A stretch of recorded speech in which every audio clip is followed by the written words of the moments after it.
kí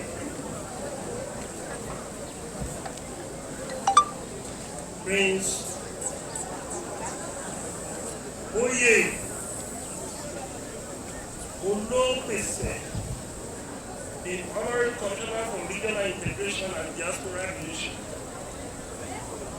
representing our dear governor, Arákùnrin Rotimi Akeredolu, SAN. Ẹ bá mi sọ fún gómìnà wípé happy birthday to him, many happy returns. Èyí lọ́jọ́ ìbí gómìnà Ondo State.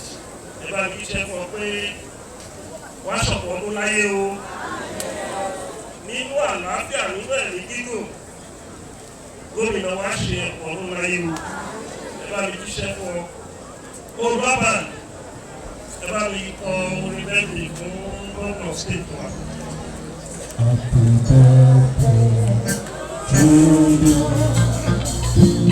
Happy birthday to you. Governor, happy birthday to you. Happy birthday. Happy birthday. Happy birthday to you. Happy birthday to you. Happy birthday. Happy birthday. Happy birthday to you.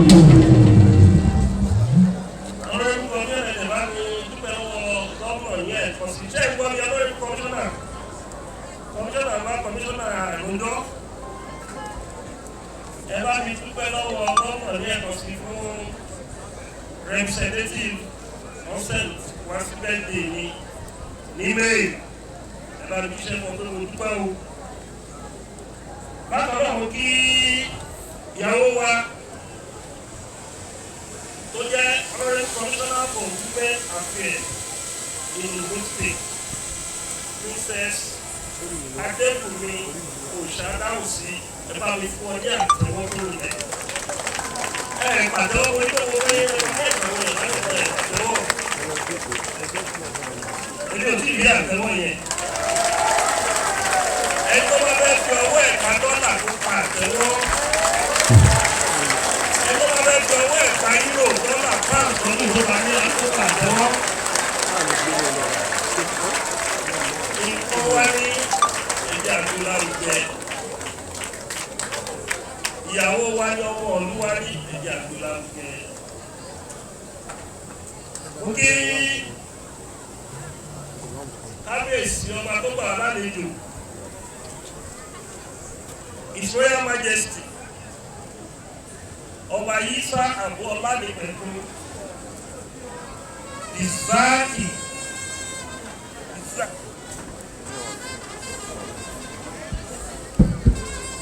Ìsáàkì of Arigidi. Ẹ bá mi ní kábíyèsí.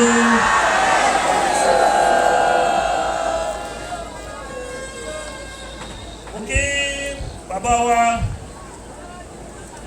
ní àkókò His Royal Majesty ọba Adébórí Adélẹ́yẹ ON, the Olúbàkà of Ọ̀gá Àkókò. Ẹ bá mi kábíyèsí. Olúbàbà ọba méjèèjì bí ọba pè ọba aláṣẹ. Mo ní kí ló ń jẹ ọba pè ọba aláṣẹ. Ọba tó yá lóde ọba aláṣẹ. Ọba ẹ̀rẹ̀ bí oṣù. Mo ní kí ló ń jẹ ọba pè ọba aláṣẹ. Kí ló ń jẹ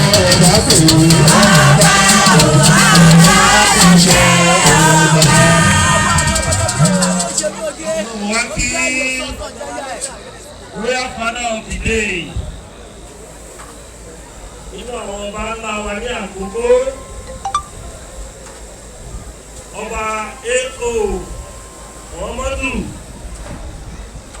Yakala of the Arab Kingdom.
Kingdom and his beautiful Olori.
Àwọn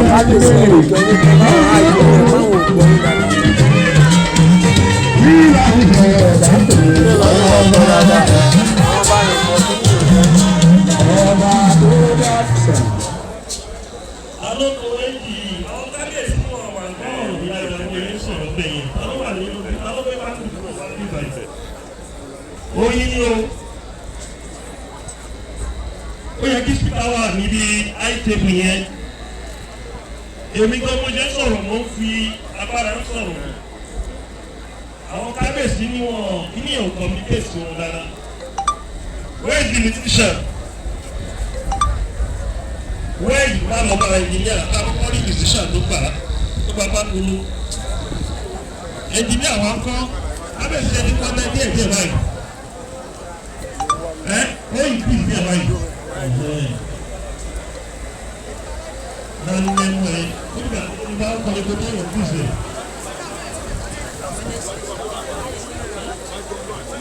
Wọ́n kí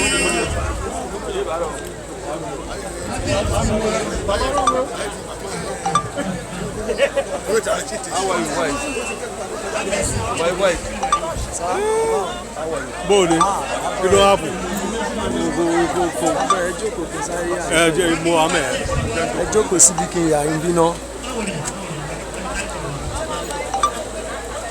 wọ́n á ti kábíyèsí wa onígèdègèdè Káwọn ti rí yín lè Kakanfo bá pè é.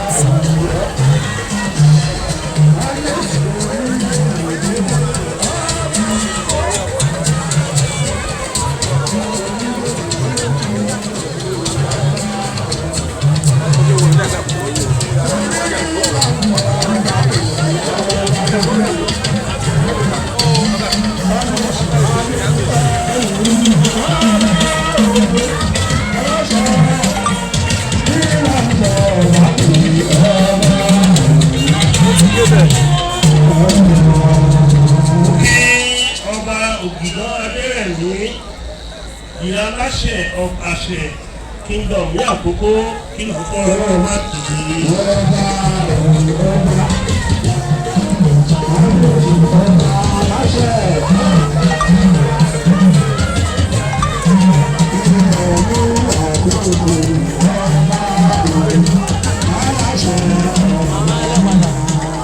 Wọ́n kí Israel Majesty Ọba Clement.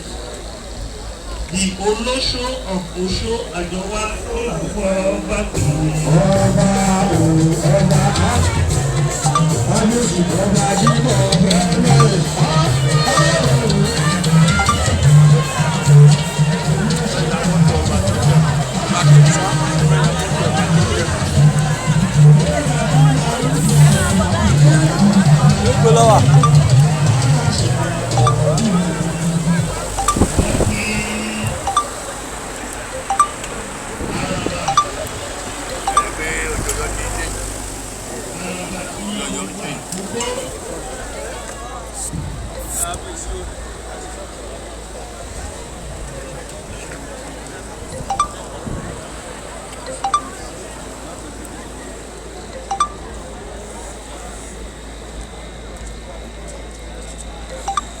Alaba Samuel Ibrahim ìdílé tí wọ́n ti kọ́ confusion nígbà yìí o torí protocol wa ń gbìjà rẹ̀ o.